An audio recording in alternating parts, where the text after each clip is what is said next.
Ну, для Армении это просто будет катастрофа. Հայաստանի եւ Ռուսաստանի միջև հարաբերությունների հնարավոր խզումը աղետալի հետևանքներ կունենա Հայաստանի համար, քանի որ երկրի գյուղատնտեսական արտադրանքի շուրջ 98%-ը եւ ալկոհոլային արտադրանքի ավելի քան 90%-ը արտահանվում է ռուսական շուկա, մինչդեռ եվրոպական շուկան գործնականում փակ է եւ պաշտպանված է հաղթահարելու համար դժվար խոչընդոտներով։ Այս մասին ռուսական ԱՌԲԿ-ին տված հարցազրույցում հայտարարել է Հայաստանի երկրորդ նախագահը Ռոբերտ Քոչարյանը։ Նրա խոսքով կապերի հնարավոր խզման հետևանքները կործանարար կլինեն Երևանի համար, քանի որ պարզ չէ, թե այդ դեպքում ուր պետք է ուղղվեն այդ հսկայական ծավալի ապրանքները։ Քոչարյանը նշել է, որ գործող իշխանությունները նույնիսկ չեն փորձում ցույց տալ, թե ինչ այլընտրանքային ուղղություն ունեն մտքում։ Միաժամանակ նրա գնահատմամբ Ռուսաստանի համար նման քայլը գրեթե աննկատ կանցնի, քանի որ Հայաստանի մասնաբաժինը Ռուսաստանի արտաքին առևտրաշրջանառության մեջ կազմում է ընդամենը մոտ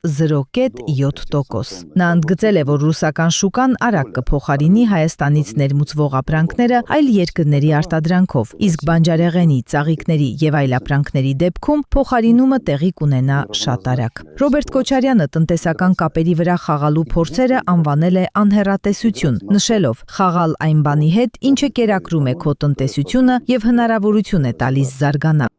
Не просто недальновидно, это реально это глупо.